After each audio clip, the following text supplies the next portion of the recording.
Flat खरेदी करणं म्हणजे आयुष्यातील एक मोठं पाऊल, पण चुकीची कागदपत्र पाहिल्यामुळे अनेकांना नंतर मोठे त्रास सहन करावे लागतात.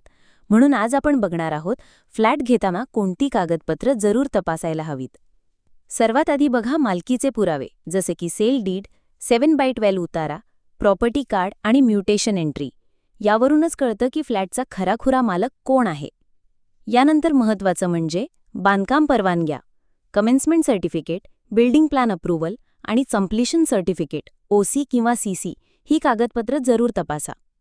जर सोसायटी नोंदणीकृत असेल तर सोसायटी रजिस्ट्रेशन सर्टिफिकेट आणि शेअर सर्टिफिकेट पहा, आणि जर फ्लॅट थेट बिल्डरकडून घेत असाल तर अलॉटमेंट लेटर तपासा. फ्लॅटवर कोणतीही थकबाकी नाही याची खात्री करा. प्रॉपर्टी टॅक्स रिसीट्स, इलेक्ट्रिसिटी आणि वॉटर बिल रिसीट्स तसेच नो ड्यूज सर्टिफिकेट पाहायला विसरू नका. शेवटी एन्कम्ब्रन्स सर्टिफिकेट घ्या. यावरून कळतं की फ्लॅटवर कोणतेही कर्ज किंवा तारण नाही. नवीन प्रोजेक्ट असेल तर RERA रजिस्ट्रेशन नंबर तपासा. म्हणून लक्षात ठेवा, फ्लॅट खरेदी करण्याआधी ही सगळी कागदपत्र नीट पडताळूनच पुढचं पाऊल उचला. आणि हो, वकिलामार्फत सर्व डॉक्युमेंट्स तपासून घ्या, जेणेकरून तुमचं घरकुलाचं स्वप्न सुरक्षित राहील. याबद्दल तुमचा अनुभव कमेंट करा आणि व्हिडिओ आवडल्यास अशाच कायदेशीर माहितीसाठी आमच्या चॅनल फॉलो करायला विसरू नका. धन्यवाद.